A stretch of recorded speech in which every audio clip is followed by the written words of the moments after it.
Hi, everyone. As we get into the final week of the semester, we'll continue to get through our third and final book, The Rich Get Richer and the Poor Get Prison.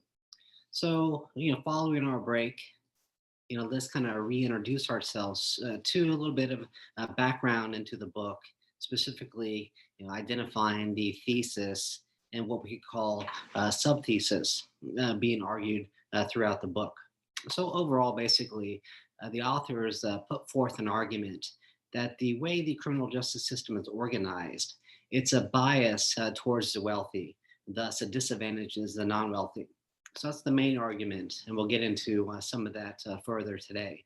And then the subthesis being argued is the way the organization is set up is not only biased towards the wealthy, again, disadvantaging the non wealthy, it's a system that simply doesn't work. Rather than reducing crime rates, it reproduces crime rates. So again, even though you may be okay with a little bit of class bias, money talks in a capitalist system, but you can't really be okay with a system that's ineffective overall.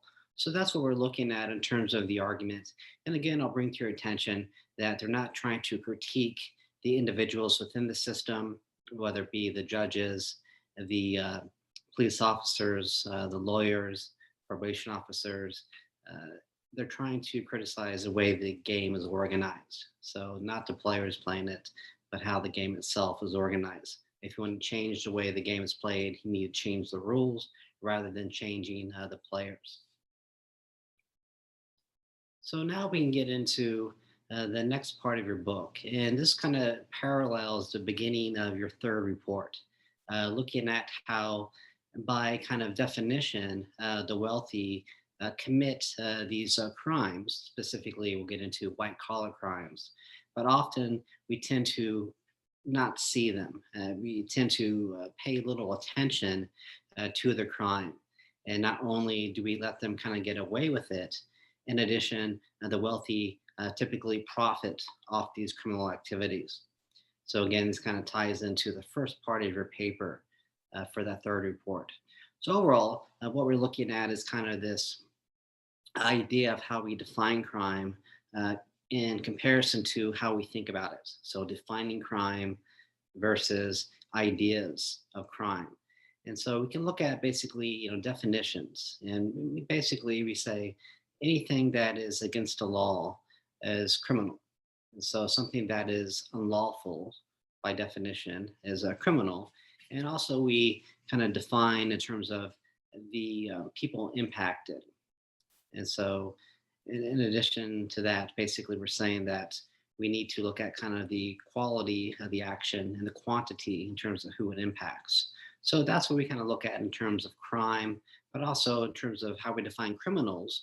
Criminals are simply the people that are doing the action. So that's kind of the definition. And so here we compare that definition to how we think about crime. So basically, when it comes to how we think about it, what kind of pops into our head, what's kind of upfront in terms of popular culture and how we think of crime. Typically, we think of blue collar crime, and we think of kind of the blue collar criminal as well. So again, here creates kind of this potential situation where crime is going on. We have certain criminals, but how we think about crime and how we think about criminals doesn't necessarily match that, and that kind of gets into this conversation about white collar crime. So if the focus is on blue collar crime, blue collar criminals, then that kind of creates what I call this blind spot. This mismatch between how we define and how we think of crime creates this blind spot where we tend to ignore, we tend to minimize the impact of white collar crime and white collar criminals. And so what we're looking at here is basically the author is going through all these different areas of white collar crime and giving us specific examples of the crime, of the criminals, and who's impacted. So how many people are actually kind of touched by the criminal activity. And what you start to see, there's a lot of this going on. So we may not read about it in the paper, we may not see it on TV, but a lot of white collar criminal activity is going on, but and it impacts a lot of people. But typically, we kind of minimize that. And when we marginalize it, we only focus on the blue collar crime and the blue collar criminals.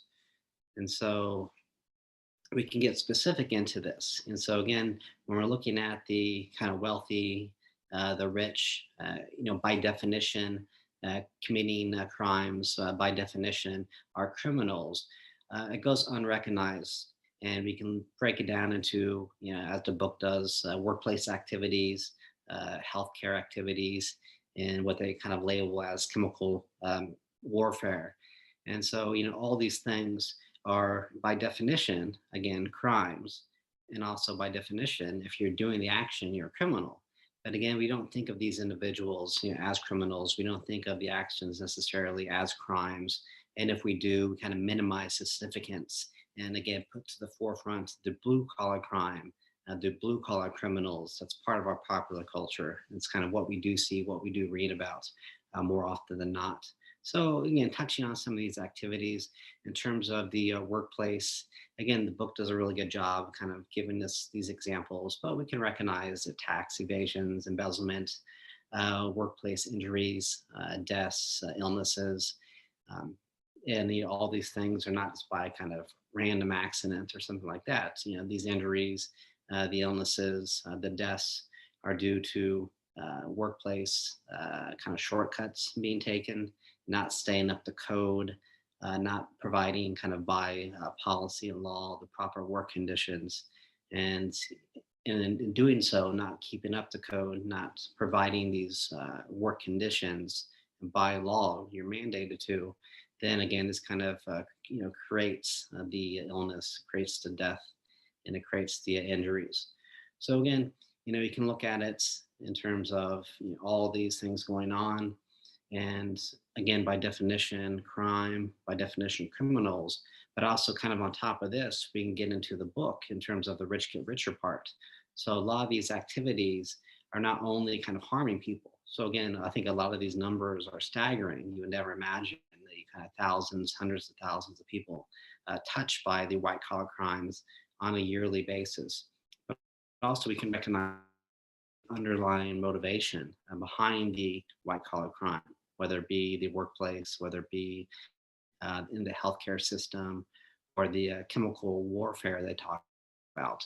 The kind of underlying motivation is to make profit. So, kind of jump down to the bottom of the slide. We're looking at this idea that it's profits over people. In this that they're taking these shortcuts at work. They're doing the embezzlement, they're doing the tax evasion to make more money. So here's that rich get richer part.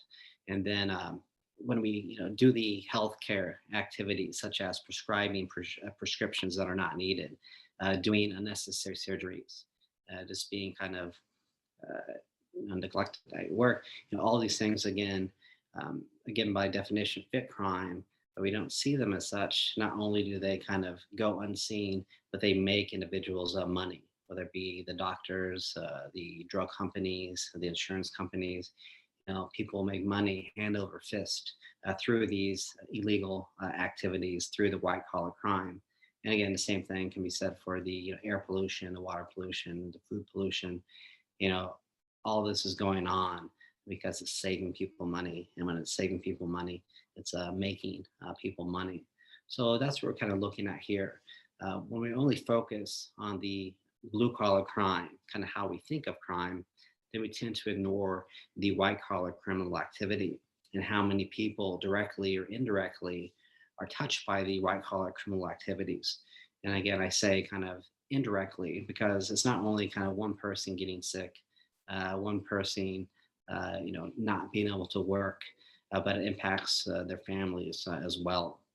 But overall, we can just go back to that final part. So we're talking about how we kind of have a blind spot to it. We don't really think about it, but also the motivation behind a lot of these activities.